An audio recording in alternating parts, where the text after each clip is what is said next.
Nüüd on lapsed need, kes astuvad vastu radikaalse islami ohule. Ja jah, te kuulsite õigesti, lapsed. Miks peavad just noored sellest õhust aru saama? Kui vanemad ei suuda seda mõista, on midagi, mille peame välja selgitama. Aga see laps on muutunud tõeliseks sensatsiooniks, sest ta viidi kooli ekskursioonile ja ta keeldus põlvitamast. See on ummatu videolõik, me hakkame seda kohe vaatama. Aga kõigepealt, tere tulemast saatesse The Pushback. Mina olen teie saatejuht Meira Ka. Kui tunned, et lääs on rünnaku all ja tahad vastu hakata, siis oled õiges kohas. Sa oled leidnud oma inimesed. Nii et vajuta tellimisnuppu, jaga seda videot ja tee kõik, mis vaja. Ausalt, see videolõik on nii uskumatu ja see annab mulle nii palju lootust meie tuleviku suhtes. Lähme kohe asja juurde. Okei, nii et Kopra skaudid viidi ekskursioonile Stirlingi mošeesse. Okei, miks nad viisid lapsi siia? See on hea küsimus, aga vaata, mida see väike poiss teeb.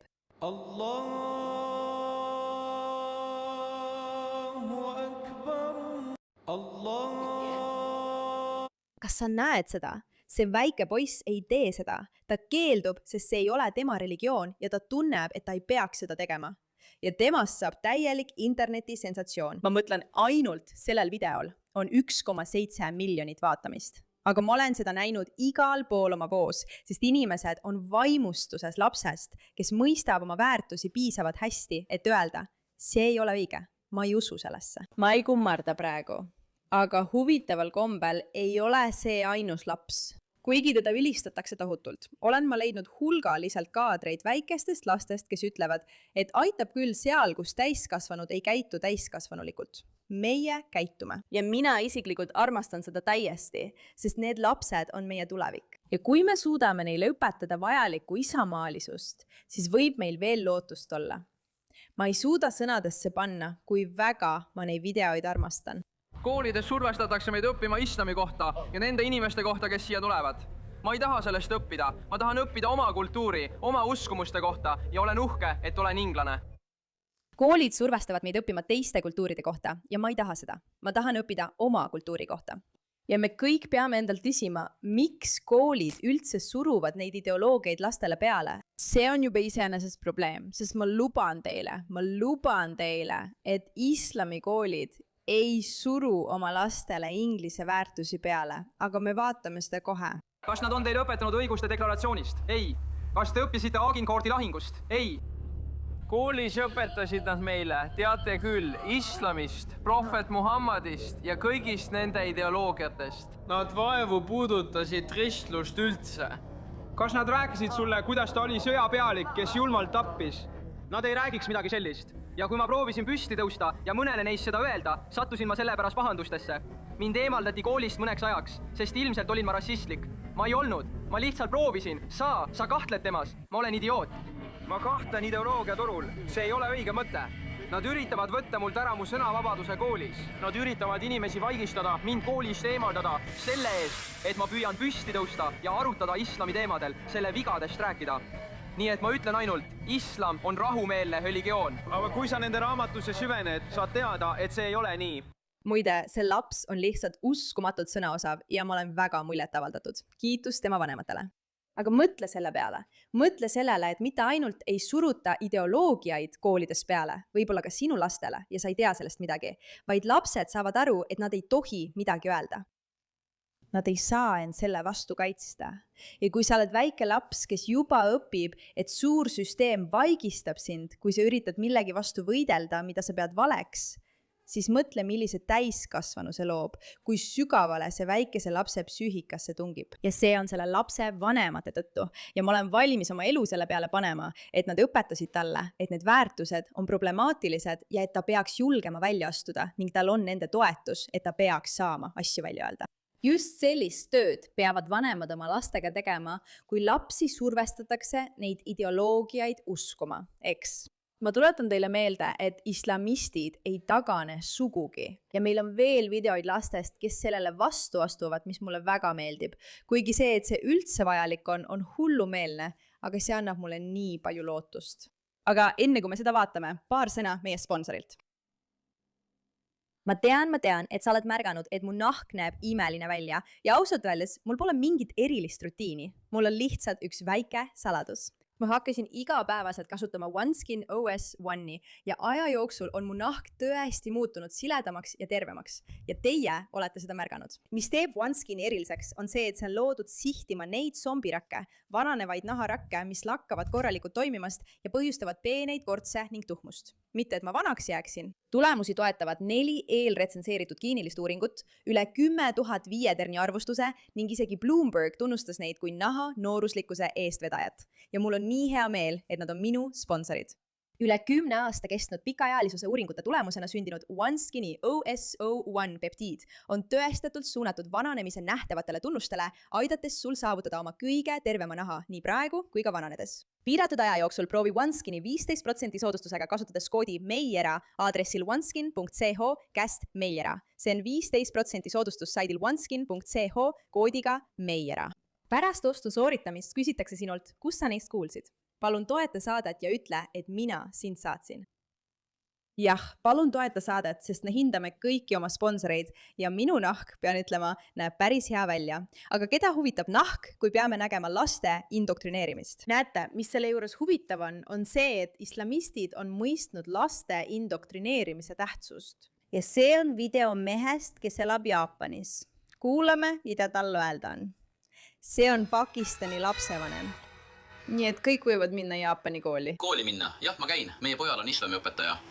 Lasteaias ja koolis on meil Halloween ja Setsubun. Meie oleme moslemid, aga lasteaias ja koolis jõule, Halloweeni, Setsubunit ja muid selliseid asju me ei lase oma lapsel teha. Nendel päevadel ta lihtsalt puudub.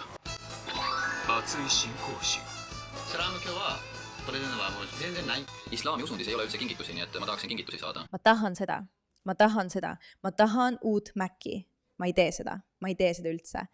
Olgu, selle video juures on huvitav see, et siin ta ütleb, minu lapsed on moslemid, ma ei luba neil Jaapani festivale tähistada. Ja ütles, et nad võtavad sel päeval koolist vaba päeva. Jaapanis ei ole islamit. Jaapan peab muutuma mitmekultuursemaks, eks? Nii et nad tulevad teistesse ühiskondadesse ja ütlevad, teie peate toetama meie ideoloogiaid, aga meie ei luba mingil juhul, et teie ideoloogiad mõjutaksid meie lapsi.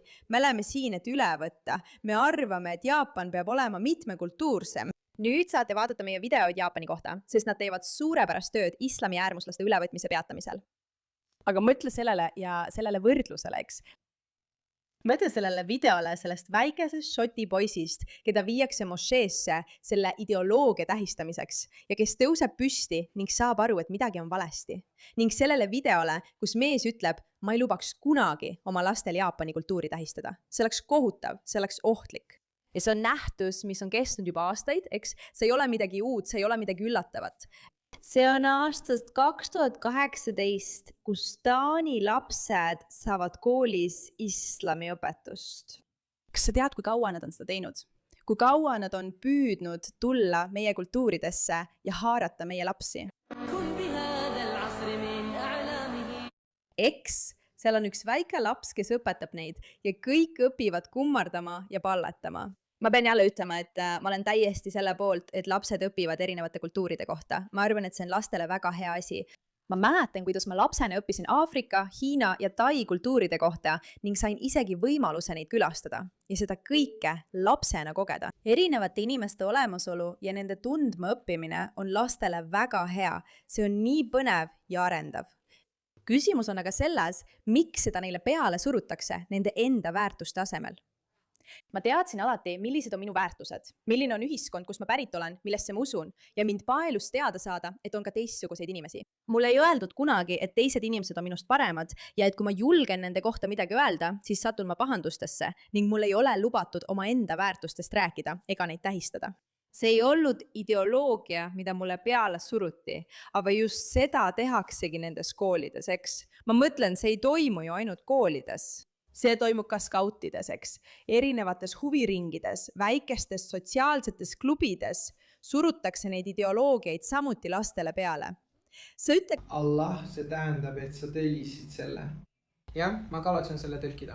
Allah on suur. Allahu Akbar. Ma mõtlen, see peaks sind tegelikult häirima, sest Allahu Akbar tähendab küll Jumal on suur, aga see on ka see, mida nad kasutavad terrorismi toimepanemisel, eks?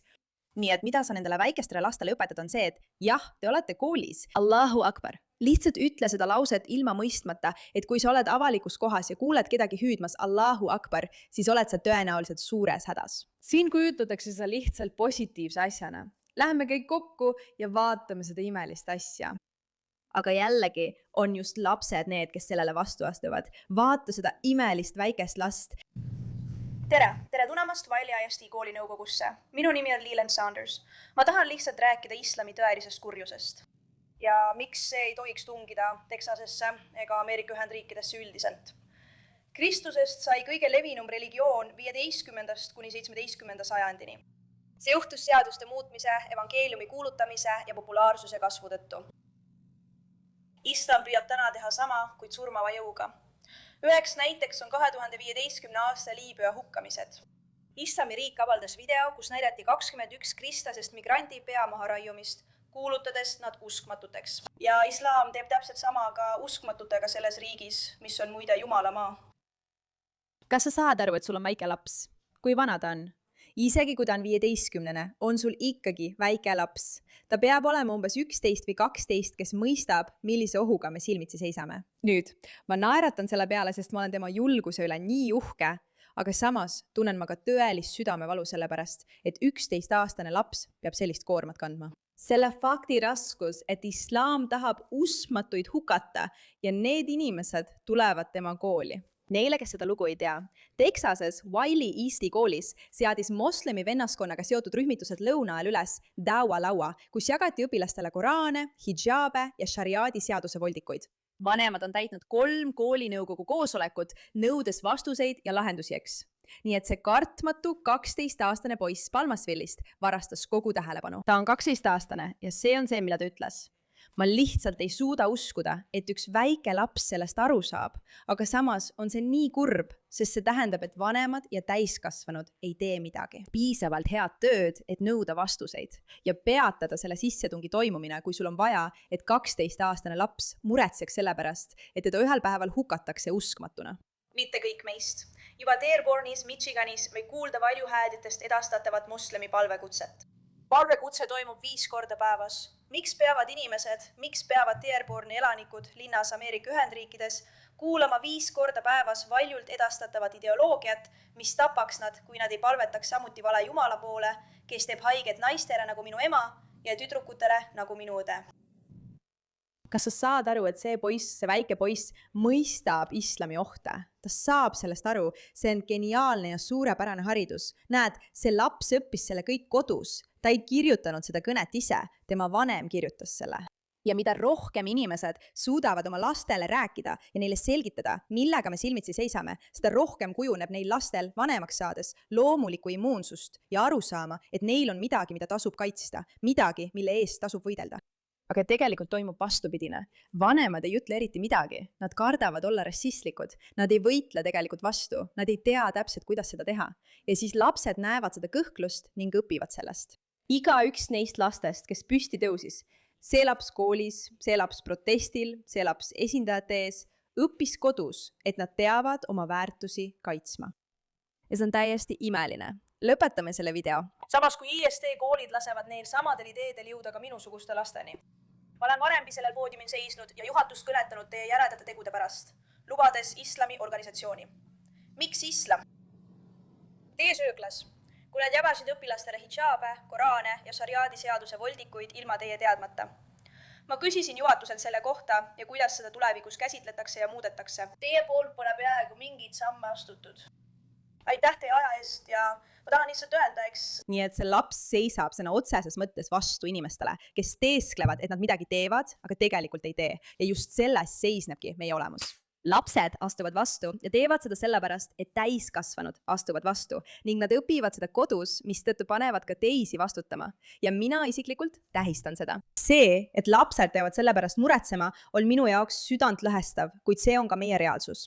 Me kõik peame suureks kasvama ja vastu astuma ning mulle väga meeldib see video. Aitäh, et sellele teemale tähelepanu pöörate.